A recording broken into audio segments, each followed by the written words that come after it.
Hi, Meng Udto, brothers and sisters in our Lord Jesus Christ. Another day, another sharing na butawid ko ni Nico. Kaya Nico kagikan nagibintaw na man sa iyang catechism class sa mga grade 6 din sa among barangay. Pero tigid ka challenging in town mga igsooning. Tudlo ta sa atong katekismo pagtudlo nato. Mga pagtudlo og gugma sa atong Ginoo dinhi sa atong matag usa kanato. Mga batan on grade 6 gid taon ni. So mga pila mga edad nila 10, 11, 12. So very challenging, very unsa ba satisfying, fulfilling po din taon. Full of happiness and consolation kay makita nimo mga bata ba nga wala gyud taoy nakatudlo sa ilaha sa pagtuo nga bata pa sila katong mga panahon nga unsa man grade sa pa sila grade 2, grade 3, grade 4 karon pa gyud taon na hinahinaya nato og unsa man tudlo pasabot o pamemorize labi na kaning English version sa Our Father, Hail Mary o Apostles' Creed. Diya pa gyud taon ni nga pila na ni 6 months, 7 months na yung taon ni sa klase. Di gyud taon makuha sa mga batan-on ba no? So it's our unsa man challenge of our time. It's the crisis.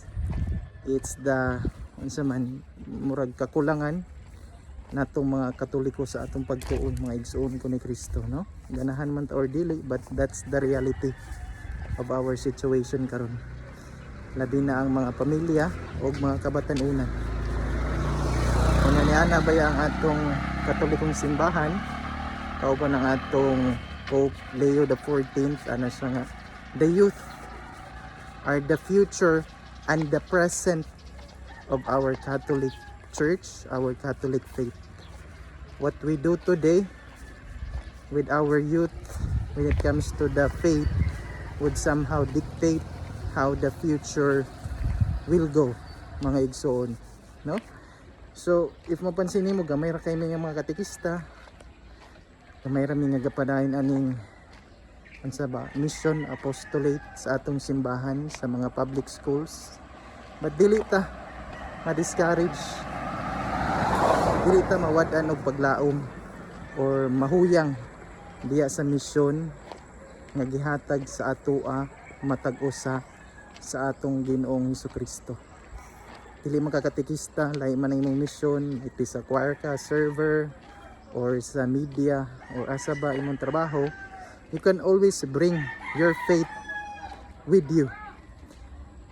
Either you are inside the church, outside the church, inside your family, inside your working place. I do believe every one of us is being challenged by our Lord. Nga dili lang ta nagtuo during pag-ampo, during simba, but we should be able to practice our faith in our day-to-day living mga igsoon, no? Because if we really know the Lord, love the Lord, and we want to serve Him, it should reflect in our day-to-day life. I know dili ta perfect, daghang tag mga sala, but let's not forget that to believe is to believe.